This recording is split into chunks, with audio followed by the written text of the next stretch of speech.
we are discussing on the topic of Hanuman's journey to maturity, not to a physical place, but we are going to talk about how we can grow toward maturity by learning from Hanuman's example. So yesterday we had played a game. So can you once more raise your hands? How many were there yesterday? Okay, more than 50%. Thank you. 60-70%. So this game will be for those who were there yesterday only. Though. So I'll give you, yesterday we had played a game where I give a word and then you construct a sentence based on the Ramayana or Mahabharata using that word. But today's game will be a little different, a little difficult, a little easier. Both ways. I'll give you a word and through a series of words that I give, we will construct a summary of yesterday's class.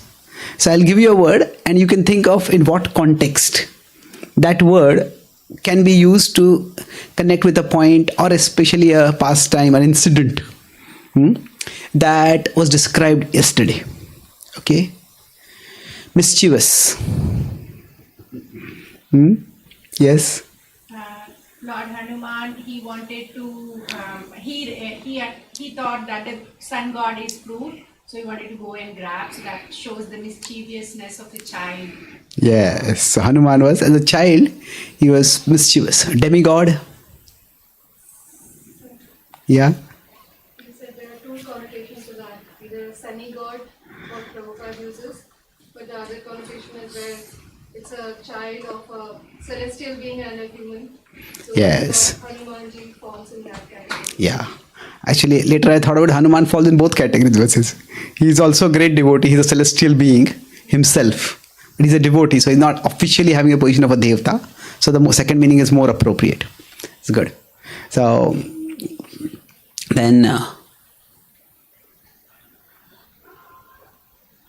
panic. Panic? Yes? Moment Vayudev stopped the air after seeing Hanuman in a very hurtful state. The Devatas go to panic mode. Yes. So when they saw Hanuman in a which state? Hurtful state. Hurtful. Okay, in a lifeless state we can say. Hurt state. Yeah, that's true. They became panicky and then they showered blessings on him. Very good. Thank you. Oh, good. It's moving forward nicely. Now, blessing and curse. Yes. Whatever Hanuman got blessings from all the devatas because Vayudeva was angry with Correct, yeah. sun god. At the same time, he got blessings from the sages when he was mischievous. When he got more power, at the same time he got less maturity. He got blessing. Sorry, he got a curse which over time turned as a blessing. Yes, excellent. So used blessings twice and curse once. That's good. That's in two contexts. Very nice. So yesterday we were discussing that there is ability or power and there is maturity. Okay, it seems I don't have much maturity in using this. Okay. So we have, so child Hanuman to adult Hanuman is the journey. He had ability but not maturity. And we'll today see how he went on this journey. And so when he was cursed, that curse was not out of hatred. That curse was also not so much out of anger. It was more for protection. And then we discussed later about graceful and grateful. Anyone remembers those two words? Yes, Prabhu? When there is maturity but power is there, then one is grateful. But when power is not there but maturity is there, one is grateful. Yes. I try to use rhyming words. So ability and maturity I'd use, and later power with character. Yeah. So if you have character and maturity are somewhat similar. They're different, but we'll today explore that. Yeah. It is just same point. So if we can be grateful, so there's a 4 quadrants I discussed. Second quadrant it was. So what are the 4 words over here? If we have power,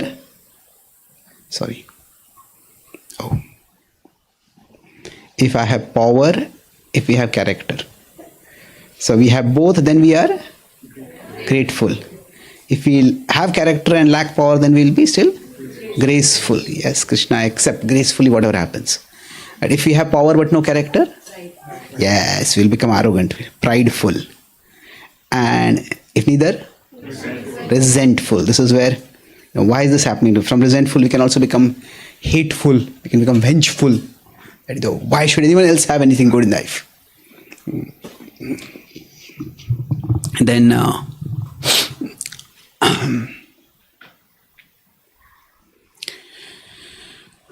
okay, so now I'll be talking about Hanuman's journey towards gratitude.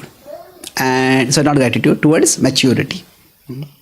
So here also we will have the same word game, but in a slightly different way. I'll be talking about 4 incidents broadly which indicates Hanuman's maturity. And after each incident I'll describe, and each feature I'll describe. So I'll stop and I will use a word which I have used in the previous section. That means in that section I have used the word, you can try to spot where I use that word. Okay? So I'll be using an acronym C.A.R.E. That when we have maturity, then we truly care. We care for the things that matter for us. Now, if you see, one of the characteristics of maturity is commitment. An immature person, somebody says, when the going gets tough, what happens? The tough get going. But there are other people, they get going away. They're not so tough, they go away from there, they don't get going. So now the test comes. See, Hanuman's right entry itself, that maybe a little, where is that one? When we have baby Hanuman, actually this is described later. Now when we, in the Ramayan's natural narrative, when Hanuman enters, where is he? Where is in which Kanda does the entry happen? Yes, in the Kishkinda Kanda. And then after that, sometimes in a movie or a TV series, there is some character, that character comes in and then that character becomes the show stealer. That character is so attractive that everybody is talking about that character only. So it is Ramayan, but in Sundarkand, Ram is absent. And Hanuman steals the show from Ram. He doesn't steal the show, of course, he is serving Lord Ram. But then his character is so captivating and endearing. So he enters into the Ramayana in the section before that. So we have various kandas in the Ramayana. So what is the first kanda? Bala Kanda. That is where Lord Ram's childhood pastimes are described. Then after that, Ayodhya Kanda. This is where he is returned to Ayodhya, especially his marriage and all those are described. Then Aranya Kanda. Then Kishkinda Kanda. Then Sundara Kanda. Then after that, Yuddha Kanda. And after that, Uttar Kanda. Yes. So now Hanuman enters over here. You could say Hanuman enters over here and then he becomes like the central character over here. He becomes like a show stealer over here. So interestingly, when he enters, who is he with? He is with Sugriva. Now, if you consider, there has been a tragic misunderstanding between Sugriva and Vali. And if we consider what happened, that Vali misunderstood Sugriva first, and Sugriva initially misunderstood that Vali is dead, and Vali misunderstood that Sugriva tried to kill me so that he could take over the power. So now Vali attacked Sugriva, and Sugriva had to flee to save his life. Now at that time, Hanuman had no obligation to go. Hanuman was not a blood relative over there. Hanuman was one Vanara in the Vanara kingdom. He was powerful in his own right, but he did not have to go with Sugriva. And going with Sugriva meant that Hanuman lost everything. He himself, just as Sugriva could not go back to Kishkinda, Hanuman also could not go back to Kishkinda. And that choice itself shows his commitment. He doesn't have to be there. Like we could say, when Ram went to the forest, Lakshman followed him. Now Lakshman was also, nobody was obligated to go. The sentence was only for Ram. Sita insisted she will go because she's his wife. But when Lakshman went, we could say that he's his younger brother, and so he went. And it's not an obligation, but he felt that I am duty bound because I'm the younger brother. But when Sugriva went to the forest, there is a brother's bond over here. But when Sugriva was sent to the forest, Hanuman went with him. And that is actually simply friends. And if you see overall, it is not even friends. It is more of a servant's bond. The relationship between Sugriva and Hanuman is not exactly friendship. They're always conscious that actually Sugriva is the king, or Sugriva is a member of the royal family. So Hanuman, the very fact that he left it all to be with Sugriva shows that he was a person of principles. He could have chosen, this is not my fight. They have their misunderstanding. They resolve it all. But he did not do that. He stuck with Sugriva. This also shows to some extent, sometimes Sugriva is seen and Sugriva forgets his promise and other things.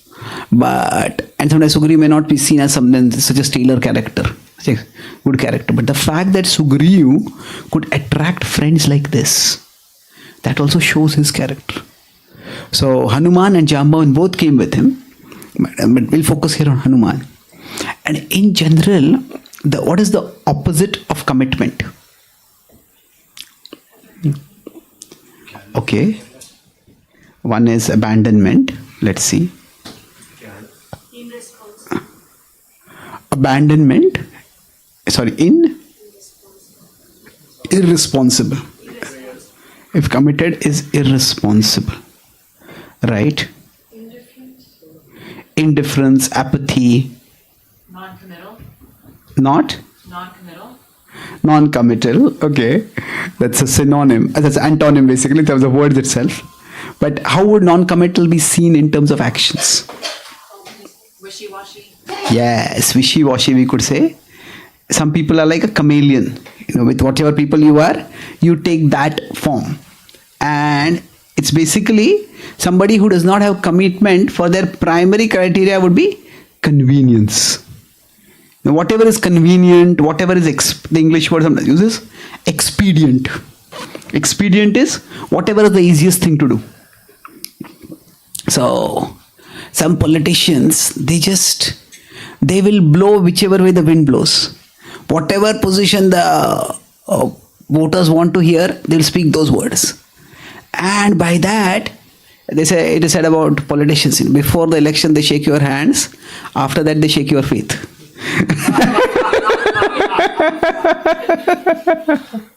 So what happens is sometimes people they're expedient. So it could have been expedient for Hanuman. Okay, I don't want to get involved in this. But the fact that he was with Sugriva, that itself shows his commitment. And commitment is a sign of maturity. Now, maturity has many different meanings to it. One aspect of maturity. Now, how is maturity related with commitment? It requires maturity to understand that good things, they take time. They cost effort, pain. Good things in life don't come easy. That is commitment. It can arise only when we understand this. And this is the aspect of maturity. A baby who is immature, the baby is immature not intentionally, but they're just immature. For a baby, they feel hungry, start crying. They expect that somebody else has to come and feed them. And that's understandable. They can't feed themselves. at that particular point. But an adult person understands, okay, I cannot just depend on others to feed me. I have to make some arrangement. So for that, maybe I have to learn cooking, maybe I have to earn money so I can employ someone who will cook for me, or I have to go out and make some arrangement by which I can get some food. So that when somebody is immature, they just go by the path of least resistance. And the fact that Hanuman has chosen this particular option of being with Sugriva itself shows his great maturity. And that's one aspect of maturity. And sometimes when we are criticized or we are unfairly accused of something, that accusation itself hurts. But there are people who, we may not want enemies, but we all have people who are opposed to us in some way or the other. Now the harsh words of our opponents, it hurts us. But what hurts even more is the silence of our friends. If at that time, those whom we thought we could count on, they don't come and support us. And that feels very painful. We feel abandoned, we feel rejected. So that commitment, that's where sometimes you call fair weather friends. Now, as long as the weather is good, then I'm your friend. As soon as the weather becomes bad, then goodbye. So those kind of friends are not the kind of friends that we can count on. So commitment is, whether it's friendship or servitorship in the mood of friendship in the mood of servitorship, whatever be this particular flavor of the relationship that is there, Hanuman shows his commitment. And to some extent, one's maturity is seen by how one sticks through the tough times. One of the truths that only a mature person understands is about happiness in the mode of goodness. What Krishna says in 1837, Yattadagre Vishamiva Pariname Amritopamam. All the good things in life, they take time. So the mature person is able to see and push through the poison till they get to the nectar. This is a mature person. That if there's somebody immature, they look at the poison and they say, bye-bye. It's too much. I can't push through this. So sometimes it happens in youth. Sometimes students want to choose a career. I was in Stanford a couple of years ago. There was one young girl and her mother had come. And they're telling that this girl, obviously in Stanford, she's brilliant. But this was her 6th year in the first year. I said, what happened? She says, she's been changing her major for 6 years. And now she said, I want to find my passion in my life. Well, there is your whole life to find your passion. First, get a degree. Now, sometimes people, nowadays, this whole idea is that if you can't find your passion, your life has no meaning. No. It's not that you have to find our passion. Sometimes we have to create meaning in our life. So, uncommitted means that I'm not criticizing her in that sense, but it is, you can't be so fickle. You can't just keep changing a major from 1 year to next year, second year. Commit to one thing. Sometimes this may not be the best thing for us, but let's do it. Let's learn. Let's grow in character. Let's grow in commitment. And then we can explore other things later. So commitment means that sometimes what happens is we ask the question. We are all determined to a large extent by the question that we are asking. So when it is said that the animals are always asking question, where is food? Where is sex? Where is strength? Where is shelter? That kind of things. So we humans can ask bigger questions. The question can be, what is the meaning of life? What is the purpose of life? But even then, commitment means that we could ask 2 questions. What is the meaning of life? And that's a very important question. Now, that question is a philosophical question, and that takes time to find an answer to. But we can ask a much more practical question. What can I do right now to increase the meaning in my life? What can I do right now to increase the meaning in my life? What does this mean? Now we may say the meaning of life is we want to go back to Krishna. Okay, that seems to be a long way away and we have a whole lifetime before that. What do I do in that lifetime? Okay, is there one service I am meant to do? How will I find that service? Well, maybe it will take time. Right now, what can I do? Say all of you, you could have stayed home and watched TV. You could have done so many things. Just to come here. You hope to learn something meaningful. Oh, I could have been in India. I'm traveling here because I feel that sharing the message of the Gita adds meaning to my message of Shastras, adds meaning to my life. And hopefully it adds meaning to somebody else's life. So it is this question, how can I add meaning to my life right now? What can I do right now? Maybe I can just speak one kind word. Maybe I can learn this particular skill. Maybe I can just push through this project and complete it just so that I can learn the ethos of responsibility and discipline. So, commitment is a sign of maturity. And Hanuman exhibits that. So children can be very fickle. And that's why parents have to push children at times. Parents, children may not feel like studying, but you have to study. So his commitment shows his maturity. So this is the first part, where Hanuman's very entry is itself a sign of his maturity. That where he is. Okay, so the word here is, okay, a commitment, but that's not the word for a sentence. That would be too obvious in one sense. So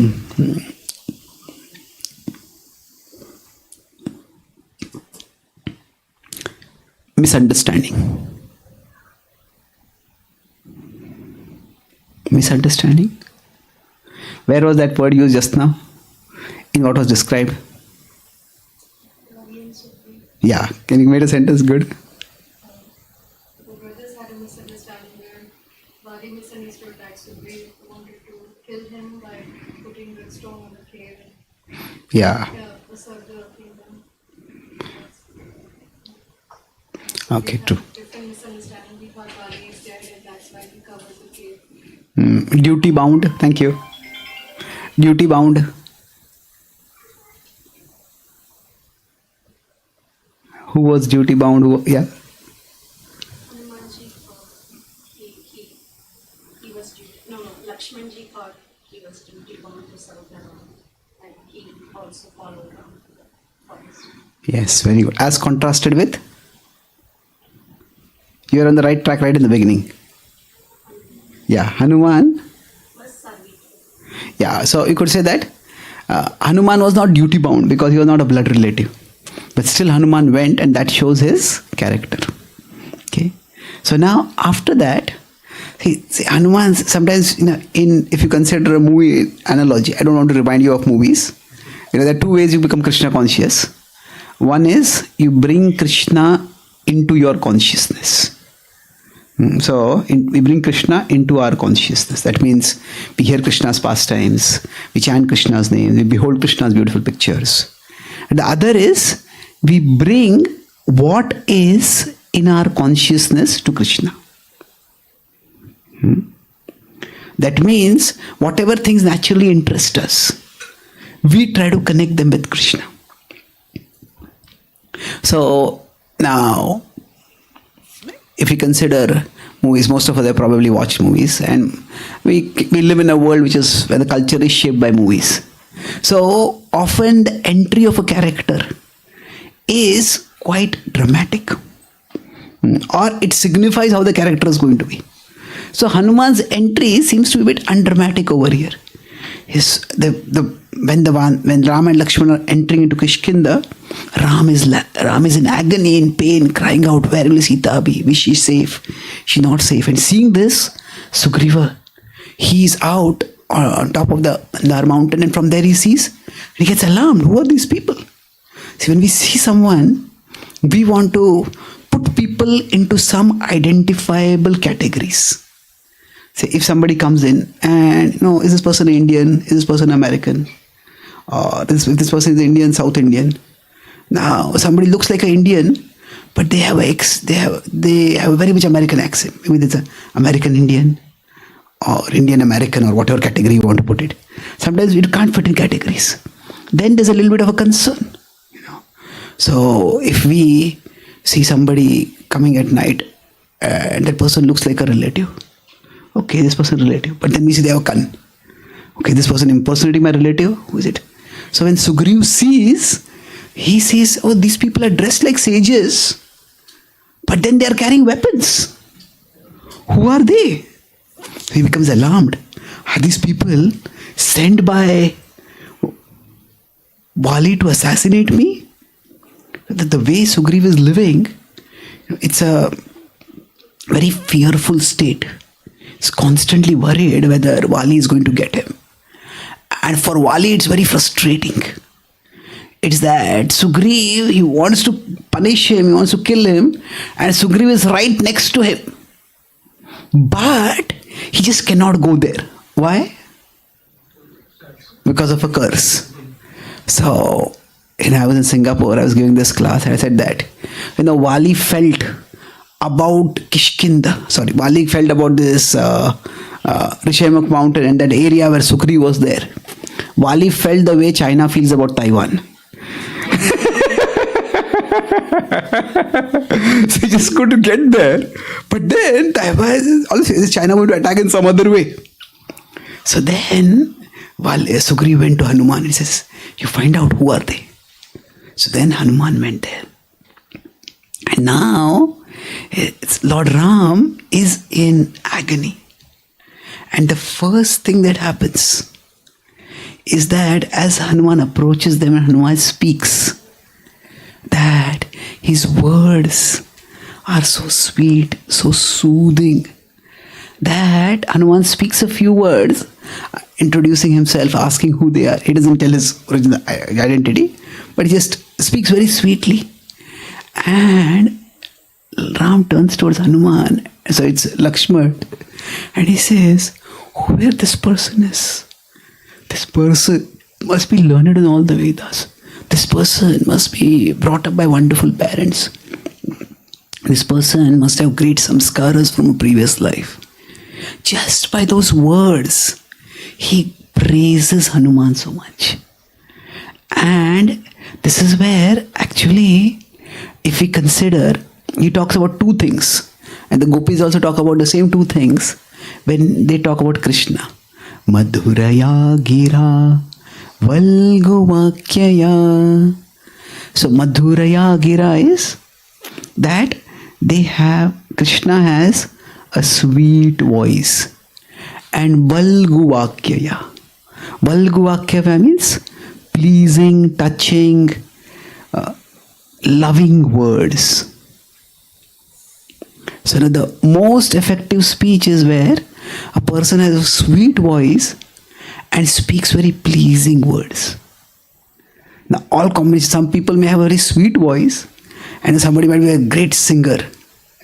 And a person may have a sweet voice, but if you meet them backstage, one devotee friend he had, before he came to Bhakti, he was big into music, so he told me he was a big fan of a prominent Indian musician and he had a voice which was like pure gold.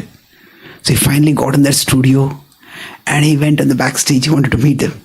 And that same person, when he went on backstage, and that person with that same golden voice was literally hurling obscenities at all the studio staff.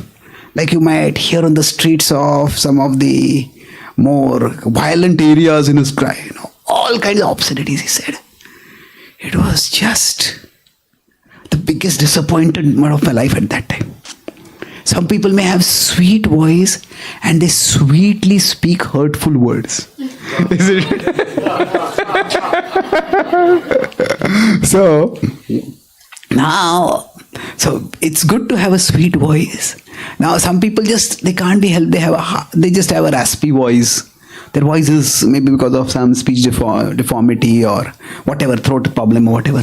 We all have a natural voice from birth.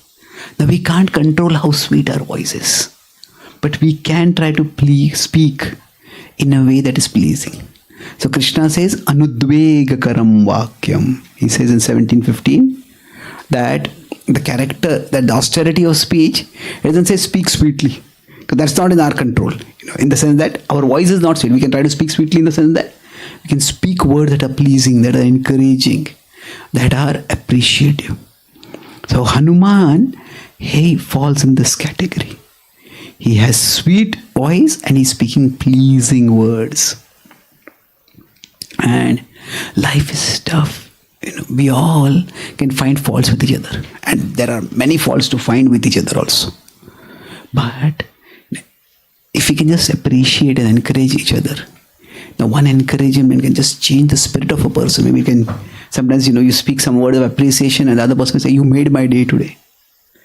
It can pause. One heartfelt appreciation can power a person for a whole day. Maybe sometimes it can power a person for weeks. So Hanuman exhibits this ability that he at this particular point is a character. So interestingly, Hanuman was earlier known for power. But now his power is not seen only. He is subordinate to Sugriva also. And Sugriva himself is not the most powerful monkey. Sugriva is persecuted by Vali. So that same Hanuman who had such extraordinary blessings in his childhood, first we show his commitment, see his commitment.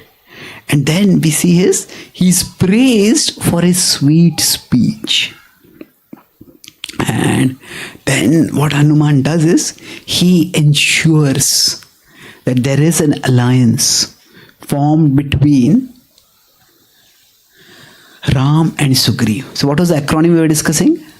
C.A.R.E. So I'm right now discussing about alertness. Now, one aspect of a mature person is they're not just caught in their own head and their own thoughts. They're alert. Okay, this is the purpose I am here for, and that's the purpose that you are supposed to do. Sometimes we send somebody to, you go and inform them and get this from that place. And they go there and they start talking with that person, and they get so caught in talking and they come back. Oh, did you get that? Oh, I forgot. They become yoga brashta. Just get lost. So actually being alert to our purpose. So he's alert, his speech is there, but it's not just his speech. He ensures that later on, and Sugriva offers a seat to Ram. Sugriva neglects Lakshman. But Hanuman and Lakshman have a special bond. And it's because they are both in similar situations. That Hanuman is there in the forest not because of any target on him. So Lakshman is on the forest not because of any target on him. So he offers a seat to Lakshman. And then later on, when Sugriva gains the kingdom back, then what happens? Now, Sugriva has been for years in an area with no Wi-Fi. And then he comes to an area with full Wi-Fi. And he goes on a 4-month Netflix binge.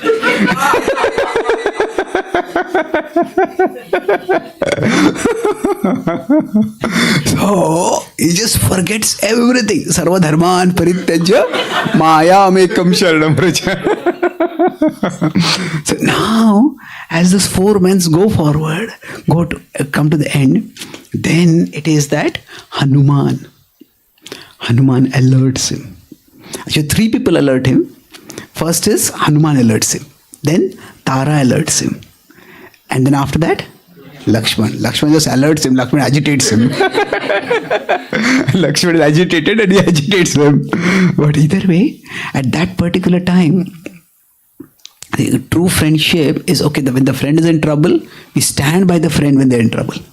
But true friendship also means when the friend is getting oneself into trouble, we don't stand and go with them into trouble. We try to stop them. We try to warn them.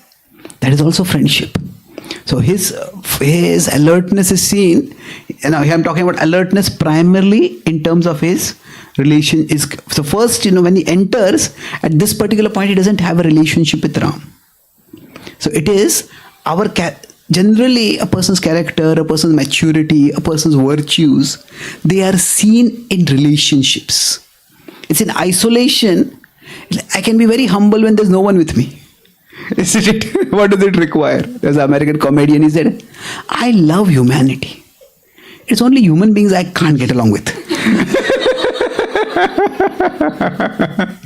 So, most of our virtues are seen in relationships. So, here first he shows his commitment, his alertness is in forging an alliance for Sugriva. And then, after that, in warning. So, both of these he does. And in this way, again, a mature person, one of the characteristics is that they're alert. They're not just caught in their head. For many people, there's so much drama going on inside their head only that they're not even aware what's going on in the world, what to speak of having an opportunity or noticing an opportunity and tapping an opportunity. So he's alert over there. So here, so this is the second part. I'll move to the last two parts now. But with respect to alertness, with this particular incident, agony. Agony. Oh my God, I'll be in agony if you don't remember the word agony. Who was in agony? Yes? When Hanuman was sent by Sugriva to find who these two persons were, Lord Ram was in agony in separation from Sita. Yes, true. Beautiful, good. So, category.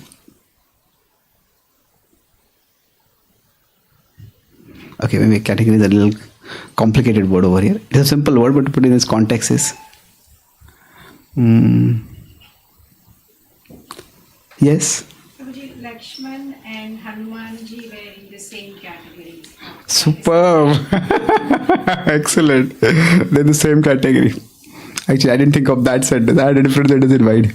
And we try to put people into categories and we observe them. So Sugriva was alarmed because he could not put Ram and Lakshman in the category. Are they sages? Are they warriors? They're sages, but they have weapons like warriors. He just couldn't make sense. But it's a brilliant sentence. Thank you. So now, the third part we'll discuss is responsible. Now, if you see, after this what happens is that they decide to go on a search for Sita. And this is where Hanuman starts coming into his own. That there is this whole concept of like leadership without position. Leadership position without position or influence without authority. Now, sometimes somebody may get a position of being a leader. Now when the Vanaras start searching for Sita, the group that goes south, who is the leader of that group? Angad. So now it's interesting that Sugriva and Angad have a bit of a tense relationship. Although Vali had tried to pacify things and Vali had told Angad, now don't hold Sugriva responsible for my death. It's my own karma that has killed me. And he tells Sugriva, please, whatever, I persecuted you, but Angad, neither Angad nor Tara had anything to do with it. Please don't get back at them for what I did. So he tries to create a reconciliation. And yet, for Angad, one day his father is the king, and the next day, not only is his father dead, but the person who was directly or indirectly responsible for his father's death is now the king, and he has to serve that person. It's not an easy situation for him to be in. And because Sugriva also wants to bond with Angad, so Sugriva goes out of his way to respect and accommodate him. That's why he makes Angad the leader of the group. And this is the most important group, because the Vanaras have seen Ravan going southwards. And they've also heard that Ravana's abode in the south. Now, whether he has gone to his abode or has gone somewhere else with Sita, we don't know. But that's the most clue that they have. And that's why that's the direction they are likely to find. So Sugriva entrusts a big responsibility to Angad. And that's how he wants to have a relationship with him also. Now, interestingly, Lord Ram, whom does he entrust this particular task of finding Sita? Hanuman. He calls Hanuman and he gives his own signet. He gives him a memento by which Sita will be able to identify and remember him. Hanuman could have said, you're tasking me with this responsibility. You make me the leader of the group. You make me the official leader. See, many people, when responsibility is given or when responsibility is available, they wait first for the position. Let me get the position. So, this is this book which I have written about Gita for the CEO. There I talk about this two things in leadership. There is the position of a leader and there is the disposition of a leader. Now, if we see, Krishna himself never becomes the official king of Dwarka. Of course, he's glorified as Dwarkadhish. He's the king of all kings. But he, in the Dwarka's hierarchy, he remains the servant of Ugrasen, who is the actual king. So Krishna doesn't take the position of leadership officially, but still he is the protector of Dwarka. So many of us may feel, yes, I want to do a lot, but I just don't have the resource. I just don't have the position. Once I have that, then I'll do it. So now the real test is that if we could say if we have position and disposition, we can be maximum effective. It's true, but sometimes we don't have that. So Hanuman, he earns the position of leadership. And that is a remarkable journey. How he does that. So being responsible, now we could say sometimes if we are we could be responsible in either of these categories. Like we have the position and we use the position. But even if we don't have the position, we can be responsible. And now he is given the special task. The Vanaras start off. And as they're going south, they're trying to search and search. Initially, they have huge enthusiasm. They're eager to find Sita. But then, as they keep searching and searching, and there's no clue of Sita anywhere. And then, they start getting discouraged. And they go into a deserted area. Or at least an area where they can't even find any water. And they start getting, what do we do at such a time? So this is where Hanuman is observing. Now Jambavan is there. Jambavan has become a little old. Hanuman is there. Angad is there. So Hanuman observes. Hanuman observes. He says, there's a cave and there's a bird coming out of the cave. And the bird is dripping water. So, okay, Hanuman points to the other Vanaras. He points to Angad. Angad says, yes, let's go there. They all, by the time they're so exhausted, without food, without water, it's very difficult for them to go on. And when they finally come to that particular cave, they look inside. And the cave seems to be huge. They can't see anything inside. And now Angad, he's young, he's born in royalty.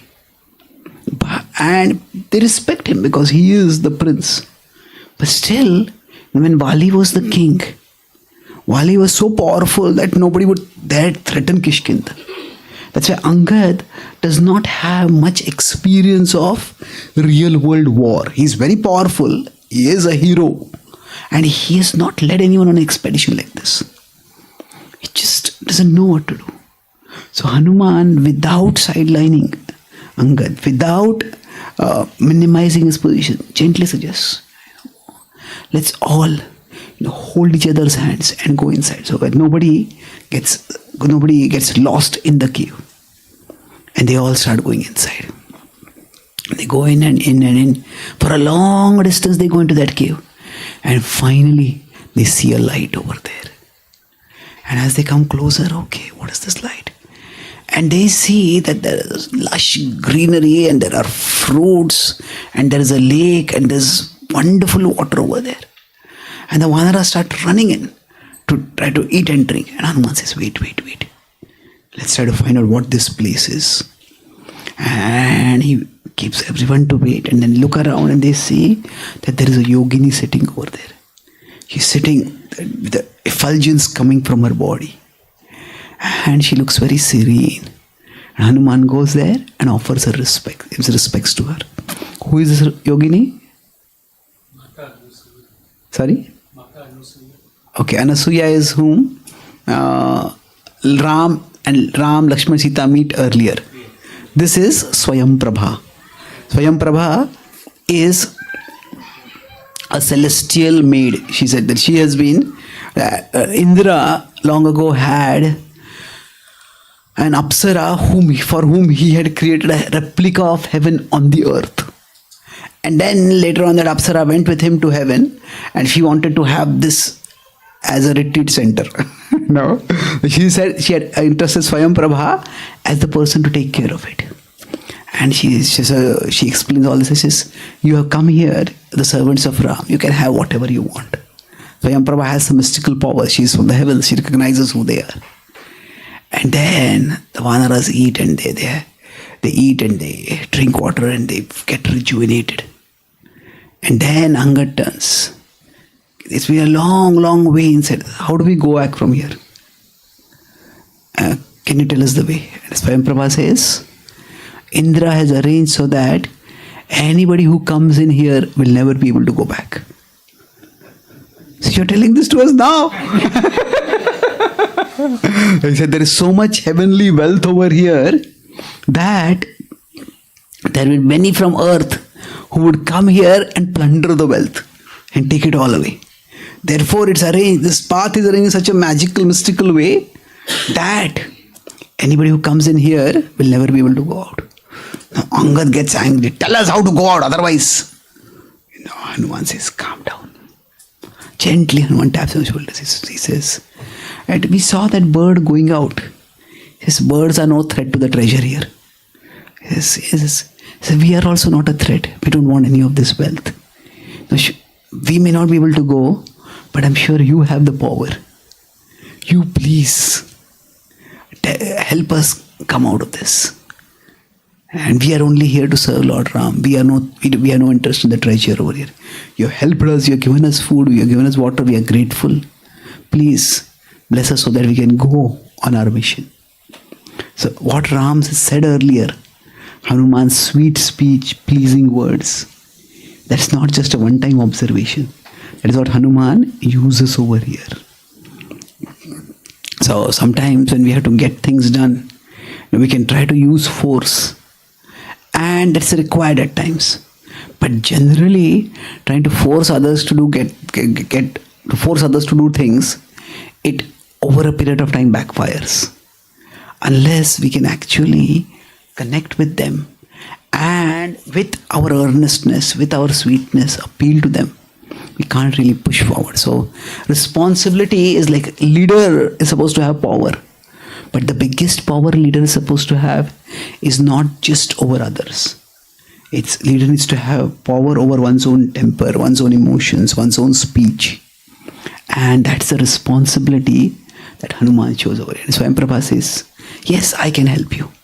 But he says, I have to honor Indra's words. That Indra wants this place to be secret. He says, all of you will have to close your eyes. You close your eyes, and then I will take you out. They all close their eyes, and in one moment, Swayam Prabha uses mystical powers, and she brings them out. And then she brings them out, not just on the same side of the mountain, they come on the other side of the mountain. And they are closer to the ocean. And in this way, so here, we're talking about how Hanuman, you don't have to have a leadership position. And that influence without authority comes from capability. If somebody has capability, they will be recognized. They will be able to fix problems. And now, after this, they keep searching. And they search. And then what happens is that they hear. They're searching, they're close to the ocean, and they're thinking that, okay, across the ocean is. But then, as they're waiting, they start seeing the huge ocean. And they start thinking, wow, this ocean is so big, what do we do? And now at this point, they're not even sure that Lanka is across the ocean. They just see we are at end, and we don't even know whether we should go across. If you're going to scale the ocean, they have to have some assurance that Lanka is across the ocean. So as they're sitting, they just don't, they've worked very hard, and they've not got anywhere and closer to finding Sita. Now, one danger has passed. They seem to have come out of the danger, but then another danger is there. This is that Sugriva had told all the Vanaras, come back within 1 month. If anybody is later than 1 month, they will be executed. You see, that's very harsh. Why execute him? The point is that he may not have executed them, but that was a way to ensure compliance, that you take this mission seriously. As Vanaras, you can't just wander around and eat fruits and not do your mission. So now 1 month has already passed. And the Vanaras are in two minds. When they go into Swayamprabha's cave and come out, they realize that more time has passed now. And now some of the Vanaras say that, no, Sugriva told us to come back within 1 month. It's over. We should go back. We should inform him what has happened. Other Vanaras say, we should keep pressing on, find Sita. Others say, now, the other Vanaras were very discouraged. Now, Angad, now there's one Vanara who says that actually maybe we should go back into Swayamprabha's cave and we'll hide over there, we'll live over there only. And Hanuman says that if you betray Sugriva like this, he'll be very angry with you. And then Angad, he explodes, he says that. But if we go back, he will have all of us killed. So Hanuman says, no, why would he kill all of us? He said he had no hesitation to get his brother killed. Now, if we go back and we have failed in the mission and we are also late in coming back, he will have us executed in front of all of our family and friends and we'll be humiliated. So Angad still has that bitterness. And now here, this comes the biggest test of Hanuman. And that's the last part we'll talk about. What is the acronym? C.A.R.E. So I'll skip the part of the game which you're having because I just want to finish the class in time. So E is empathy. Generally in an army, at one level there is hierarchy. Whoever is your leader, you have to follow them. Another level, speaking against the king or speaking against the leader, that's considered rebellion, that's considered treason, that's considered to be insurrection, a very serious crime. So now, when Sugriva starts speaking, when Sugriva is spoken of negatively by Angad, Hanuman faces a test over here. Hanuman could have got angry with Sugriva, with Angad. But Hanuman understands, and Angad has been given this huge responsibility. This is the new political dispensation. Like say normally what happens is, if one political party is in power, that political party goes, quite often many of the top leaders, even diplomats or bureaucrats, they also resign because they are all associated with the previous party. New people come in. If somebody from the old dispensation is there, they have to prove their loyalty. Are you here for this? So Angad has been given this assignment and he is not able to fulfill it. He is frustrated. So is he really suspicious of Sugriva? Does he really think Sugriva is malicious? And should Hanuman get on his case? Hanuman just stays calm. He says, Angad is just, at this point, he's a teenager. He's a young adult, if not a teenager. He's been entrusted this huge responsibility, and quite often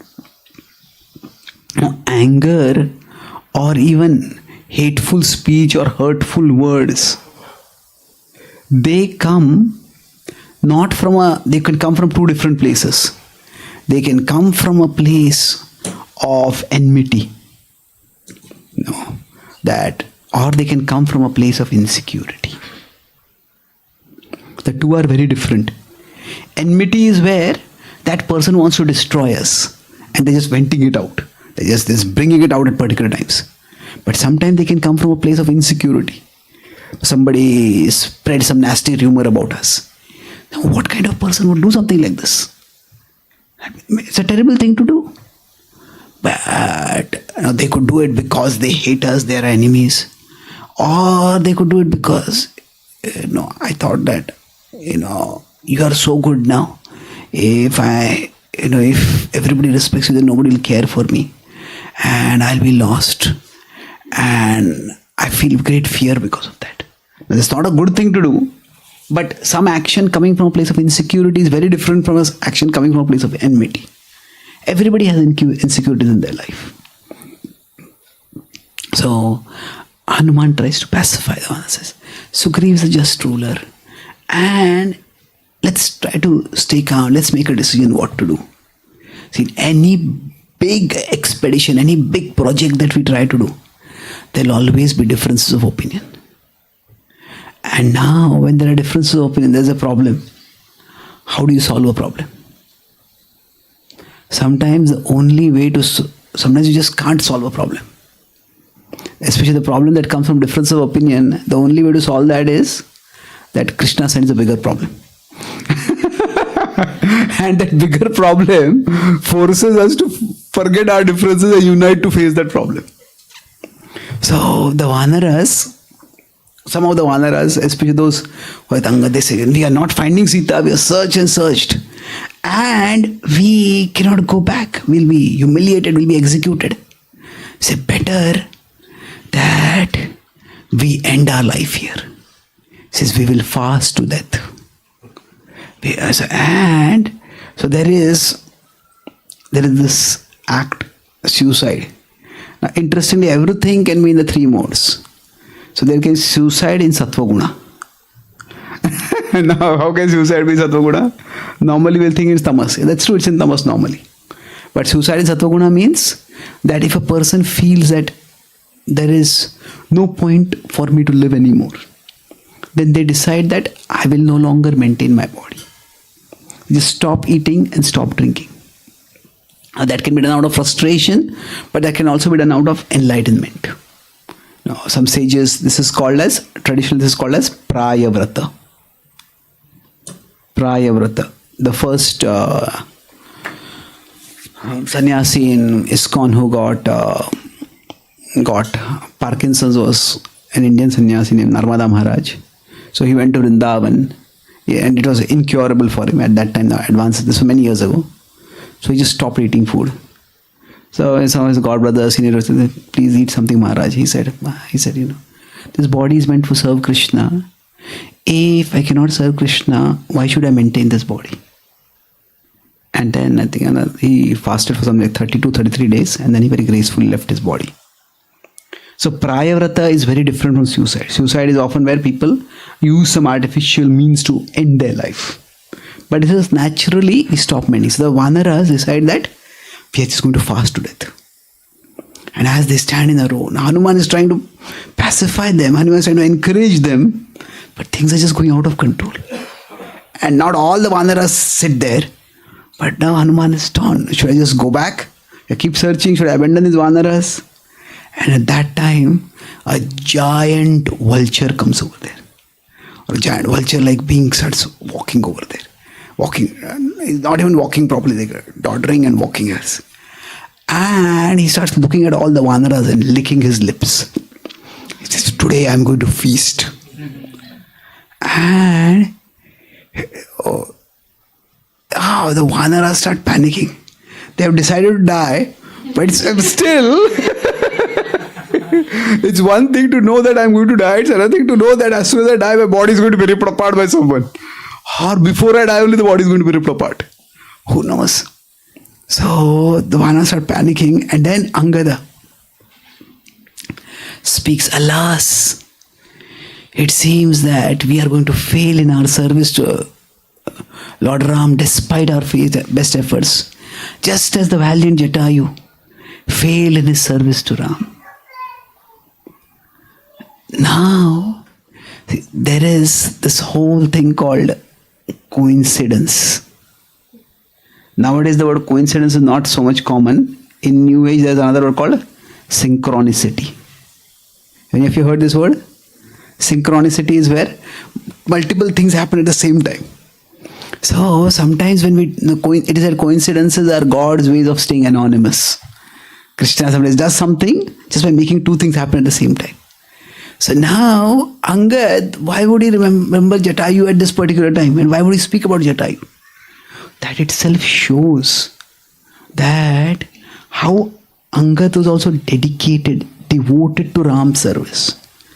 Jatayu fought valiantly till his last breath, and he was just too much for him because he was elderly.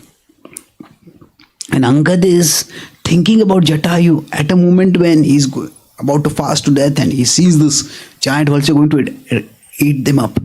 So that phrase, those sentence itself and that memory itself shows his devotion to Ram.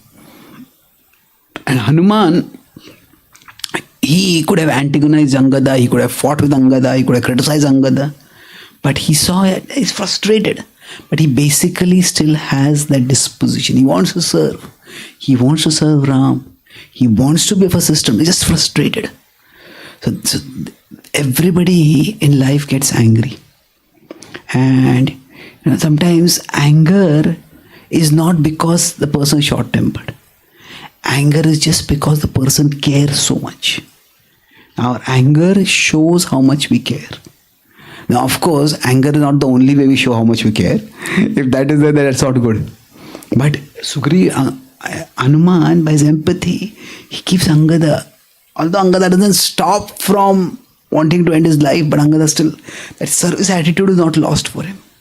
He speaks those words and suddenly then, Sampati freezes. He says, what did you say? What happened to Jatayu? Oh, Vanaras, please tell me. And then the Vanaras surprised, so, who are you? You know Jatayu? He says, Jatayu is my younger brother. I am Sampati. And I have not seen him for many, many years. Then Sampati starts telling the story of how he and Jatayu had both tried to rise up high into the sky and go close to the sun. And then they both started getting burned. So Sampati, the elder brother, spread his wings to shelter Jatayu. So his wings got burnt and he fell to the ground. And since then they have been separated. So then Angada tells Jatayu about the story of Jatayu. And Sampati starts lamenting. So, alas, I protected my brother at that time from the sun. But how unfortunate I am that I could not protect my brother from this demon. So I am old and weak and frail. I cannot do anything right now. And we request the Vanaras that please take me by the waters and help me to do to offer some water for my brother. They do that and he's still lamenting. Alas, I cannot do anything for my brother. I cannot avenge his death. I cannot punish the demon who killed him. And at that time, Angada thinks, says, vulture, you must have very sharp eyes. Did you see Ravan going by? Do you know where Ravan is? And hearing this, Sampati perks up. He says, yes, I can do some service for the cause for which my brother laid his life down. And he says, although my body has become frail, my vision is still sharp. He says, I can see that across the ocean in Lanka, there is Sita. And Ravan has her. And I feel confident that you will soon go there and find Sita and come back. So this is where the Vanara's joint mission finally brings them to a place where now they can leap across Lanka. And then all of them are eager to do the service, but none of them is capable of doing the service. And that's when everybody is talking and falling silent. Then Jambavan turns towards Hanuman. And that's when he reminds him of Hanuman. And then from here onwards, there's Hanuman's solo mission. He's alone going into Lanka and doing extraordinary things in the service of Ram. But before he gains his power back, he has shown how he has matured so dramatically. So that maturity is what will stand him in good stead when he faces the obstacles in the ocean, when he faces the obstacles in Lanka, and when he finally meets Sita and is victorious over there also. This is the journey of Hanuman to maturity. And as Jambavan speaks to him, Hanuman, who has just been silent all this time, till now Hanuman has done wonderful things, but it is not primarily by his power. It is by his intelligence, it is by his expertise, by his sensitivity. One of the qualities of Hanuman says is Buddhimatam Varishtam. Among the wise people, he is the best. So his wisdom, his maturity, his empathy, all these are seen over here. And then Hanuman will go on his glorious journey to Lanka, which will be like a spectacular success for him. So I'll summarize what we discussed today. Broadly, today we discussed about how an Hanuman regains his power. Before regaining his power, that is how his maturity is seen. The maturity of Hanuman, it is seen in broadly 4 ways. What was the acronym? C.A.R.E. C was commitment. So all the good things in life often require time and effort. So the opposite of committed is often fickle. Like a chameleon, a person, then things get tough, then some people just go away from those things. But Hanuman sticks with Sugriva. So Hanuman being with Sugriva, even when he had no reason to be in terms of a blood obligation, that shows that he has become committed. That itself a sign of opportunity, of maturity. A is alertness. So for all of us, we all can think about our maturity in different ways. Am I committed to things? Am I ready to persist in something even amid great difficulties? Prabhupada was committed to sharing Krishna's mission no matter what happened. Prabhupada was alert to look for opportunities. Where can I serve Krishna? What can I do to serve Krishna? So Hanuman's alertness is seen in 2 ways. One is his speech, by which he forms an alliance with Sugriva. And then alliance between Ram and Sugriva. And then there is his warning. He doesn't get infatuated like Sugriva does, but he helps Sugriva come to sobriety. Then R was responsible, can mean many different things, but here I specifically use in the sense of that you take the service even without waiting for the position. So the position may or may not come. So a truly responsible person, somebody who's a leadership quality is that they may have the position or they don't have the position, but they always have the disposition. So we discuss how Hanuman, especially his responsible nature is seen in his dealings with Swayam Prabha in the cave. So where he does not lose his cool, he does not attack, he respectfully acts over there. And last was empathy. So this is especially seen with Angad. And Angad starts speaking rebellious words against Sugriva. That is, so his hurtful words or his harsh words or his aggressive actions, you could say, his aggressive or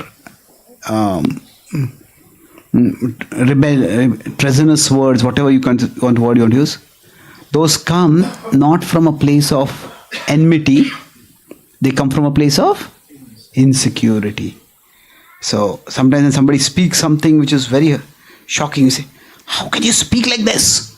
You are committing a Vaishnava aparadha, you'll go to hell because of this. Instead of that, okay, try to understand where that person is coming from. Not that we want to encourage Vaishnava aparadha, but we want to understand. So he sees that it's coming from insecurity and he calms him, he pacifies him. And eventually, Krishna sends help. Lord Ram sends help. Tadgati vigna dhamsakarama. Lord Ram sends help in the form of Sampati who comes with a bigger danger. But from that bigger danger comes opportunity. And that's how eventually Hanuman will be able to go across Lanka and be victorious in a most spectacular way. Thank you very much. Hare Krishna. Let us pray to Hanumanji that by his mercy we all can, in our life and in our service, we all can stay committed despite temptations, despite the opportunity of shortcuts, despite our mind's tendency to be fickle, that we may always be all alert to find better ways to do our dharma, to do our seva, and to try to improve by finding new ways as well as doing what we are doing better.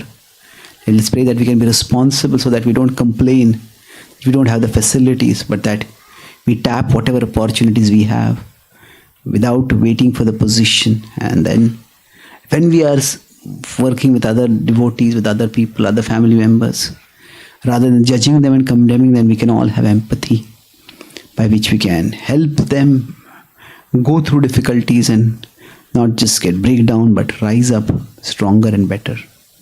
Shri Hanuman ji ki jai. Shri Ramachandra Bhagwan ki jai. Srila Prabhupada ki jai. Thank God Premanande.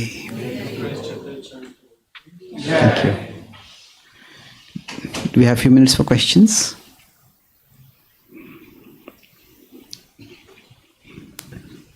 Any questions or comments?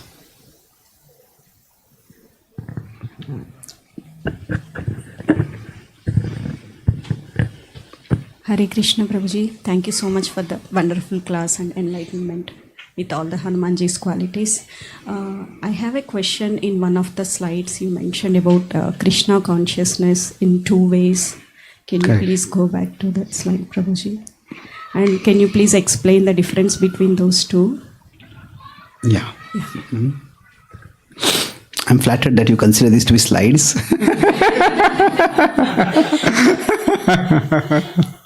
Okay. Yeah, I can slide through them. So that's one the reason.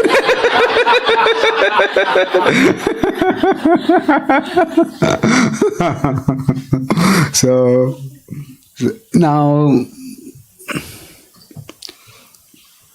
bring Krishna into our consciousness is something which is straightforward. We all understand that.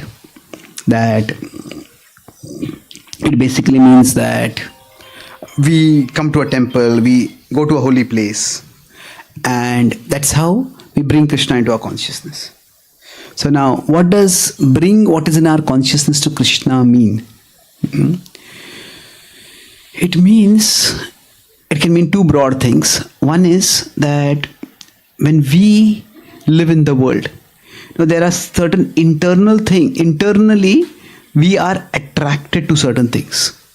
And externally, there are some attractive things. Now, we can call the external attractive things as Maya, as sense objects. And that is true, but that's one way of looking at it. We could call them as these external objects. We could call them as Vishay. Vishay is sense objects. But another way of looking at this is, it is Vibhuti. This is what Krishna talks about in the 10th chapter of the Bhagavad Gita. Yad yad vibhuti mat sattvam shrimad urjitam eva tattad eva avagachattam mama tejo amsha sambhava. So there are many attractive things in this world, and if we can develop the vision to see that the attractiveness of these objects comes from Krishna, then this is already in our consciousness and we can connect with Krishna. So if somebody has a great interest for art or music or decoration or whatever it is that they have interest in, then those things will naturally be there in their consciousness. And can they connect that with Krishna? Okay. So for them, they can remember Krishna in many different ways. But if they have to do some art, they'll just get completely immersed. If they want to get into some music, they'll get completely transported to another domain. So what is naturally in our consciousness, that could be because maybe that person grew up in a place where there was a lot of beautiful art, a lot of musical culture was there, whatever it is. It could be external, it could be internal. So internally, when we are internally attracted to something, we can say that is, in a negative sense, it's our vasana. We all have lust, anger, greed, all this. But our internal attraction could also be the vritti that we have according to our varna. Varna means, it's not simply a category of Brahman, Kshatriya, Shudra. It is actually the natural attraction of our consciousness to certain things. So if we are naturally attracted to some things, then we could use those to connect with Krishna and to serve Krishna thereby. So what does this mean practically? That if we already have some natural interests or talents, so if somebody has a lot of interest in, say, architecture, then you could say the interest in architecture is mundane, or maybe they say, I like to see different architecture, but let me look at, say, architecture that is connected with sacred things. Maybe what kind of temples were built, what is the architecture in that. So the interest in architecture is already in our consciousness. We can bring it to Krishna. So to bring what is in our consciousness to Krishna. That is also one way to cultivate Krishna consciousness. And that way, because that thing is already in our consciousness, it will be easier for us. We can you could say, comfortably and joyfully connect with Krishna in this way. So it's important for all of us to find that. It's important to help our children find that. I was in America and staying at one devotee's home, and America is here only. So okay. So anyway, so this devotee, that the mother is a double PhD, the father is a PhD. They're brilliant, and those combined genes are there in their kid. So this kid, he was 10, and he's in the part of the American National Robotics team. Apparently, the robotics Olympiad is there, and he was going to represent America. And I was talking with the kid, but he's brilliant. And then his mother was telling me, till 5 he was very interested in Krishna. And then he discovered robots and he forgot Krishna. So now he always is talking about robots only. So then I was talking with the parent, then this boy came, I started talking with him. And then I asked him that, when you make robots for these competitions, what kind of robots do you make? So he said that mostly it's Amazon which is funding the robotics industry. They want very efficient robots for packing, unpacking, transporting. They want to replace labor with robots as much as possible. So they are the main driver. So robots with efficient movements of body, that's what we look for. So then when I was asking a few questions about robots, he was so enthusiastic. It was like the Ganga flowing through his mouth. When Nimai Pandit asked Keshav Kashmiri to glorify Ganga, he spoke 100 verses spontaneously. So I felt he was so enthusiastic. And I asked him that, in these robotic competitions, do they like innovative ideas? He said, yeah, innovation is appreciated very much. Then I said, what do you think about making a robot of Krishna speaking the verses of the Gita? So he said, no, that's not a good idea. And he walked away. And I continued talking with his parents. Then after 5 minutes he came back, that's not such a bad idea. Nobody else will think like this. And then he said, nowadays there's this whole emphasis on diversity and inclusivity. So yeah, I'll think about it. Then a week later his parents called me and he says, he's now reading the Bhagavad Gita to find out which verses will sound cool on his robot.